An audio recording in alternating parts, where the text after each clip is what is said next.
விவசாயம் மற்றும் கால்நடைத்துறை நண்பர்கள் அனைவருக்கும் வணக்கம். இன்றைய பகுதியில் நாம் பார்க்க இருப்பது ரொம்ப எளிமையான முறையில் வளர்க்கக்கூடிய ஒரு விஷயம், ஜீரோ பட்ஜெட் விஷயம்னு சொல்லிக்கலாம். அந்த வகையில் செலவில்லாத ஒரு வருமானம், சுண்டைக்காய் சாகுபடி எப்படின்றத பார்க்க இருக்கோம். சுண்டைக்காயை போய் சாகுபடி பண்ணணுமா? என்னங்க இது, வெங்காயம் தக்காளி போடலாம், பூண்டு வளர்க்கலாம், இஞ்சி வளர்க்கலாம், மஞ்சள் வளர்க்கலாம், ஏதோ காய்கறினா பல சுண்டைக்காயை போய் என்னங்க அப்படிலாம் எதுவுமே இல்லைங்க. சுண்டைக்காய் நீங்கள் தக்காளி போட எத்தனை நாள் ஆகும்? தக்காளி கன்று வாங்கணும், கத்திரிக்காய் வளர்க்கணும், கத்திரிக்காய் நாற்று வாங்கணும், எலுமிச்சைக்காய் நாற்று வாங்கணும், சுரக்காய், பாவக்காய், புடலங்காய் விதைகள் வாங்கணும். இது எதுவுமே விதையும் இல்லை, கன்றும் இல்லை. நீங்கள் ஒரு சுண்டைக்காய் ஒரு கைப்பிடி நிறைய எடுத்து 2 லேசாக நசிக்க தூவி விட்டால் போதும், சுண்டைக்காய் செடி வளர்ந்துடும். இதுக்கு பூச்சி அடிக்குதா? இல்லை. உரம் மேலாண்மை இருக்கா? இல்லை. காய்கறி பூக்கள் வாடி போதா? இல்லை. மார்க்கெட்டில் இதுக்கான விலை இல்லையா? அதுவும் இல்லை. இது எதுவுமே இல்லாத, செலவே இல்லாத ஒரு வருமானம் இந்த சுண்டைக்காய். வீட்டில் இடம் இருந்ததுன்னா ஒரு சிலர் ஒரு மூலையில் ஒரு 2 மரம் இருக்கும், அது எப்போயாவது தேவைப்படுதுன்னா பிரித்து கொஞ்சம் குழம்பு வச்சுப்பாங்க. இன்னும் சிலதை நசுக்கி மோரில் போட்டு மோர் வற்றல், சுண்டை வற்றல், ஒரு சிலர் மிளகாயை போடுவாங்க, சிலர் சுண்டைக்காய் நசிக்கம் போடுறாங்க. அதுவும் ஒரு வருமானம் தான்.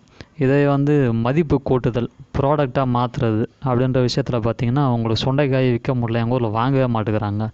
அதை போய் யாருங்க வாங்குவா மார்க்கெட்டை நினச்சிங்கன்னா?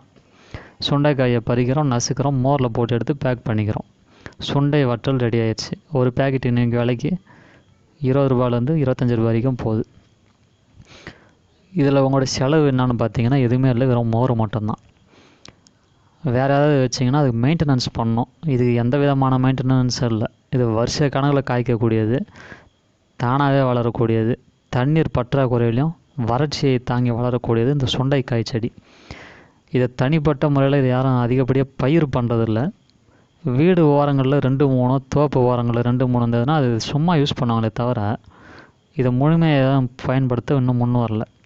காரணம்னு பார்த்திங்கன்னா அது எடை பற்றாக்குறை. இது ரொம்ப பெருசாக வளரக்கூடியது, காய்களும் அதிகமாக காய்க்கக்கூடியது தான். இருந்தாலும் அது வருட கணக்கில் வர்றது ஒன்று, மெயின்டெனன்ஸே இல்லை, உரம் இல்லை, தண்ணி வறட்சியும் தாங்கி வளருது, புழு பூச்சிகள் தாக்குதல் இல்லை, பூக்கள் கொட்டுதுன்ற பிரச்சனை இல்லை. காய் பழுத்து போச்சு, இந்த சீசனுக்கு பிரிச்சிடணும், 2 நாள் போனால் முத்தி போயிடும், இந்த ஒரு சில விஷயங்கள்லாம் இருக்குது. சுரக்காய், இந்த பெருக்கன், தக்காளி பழுக்கத்துக்கு முன்னாடி பிரிக்கிறது, அதெல்லாம் நீங்கள் பார்த்து பிரிக்கணும். சுண்டைக்காயில் பார்த்தீங்கன்னா எதுவுமே தேவையில்லை, நீங்கள் நினைக்கிற டைமில் பிரிச்சா போதும்.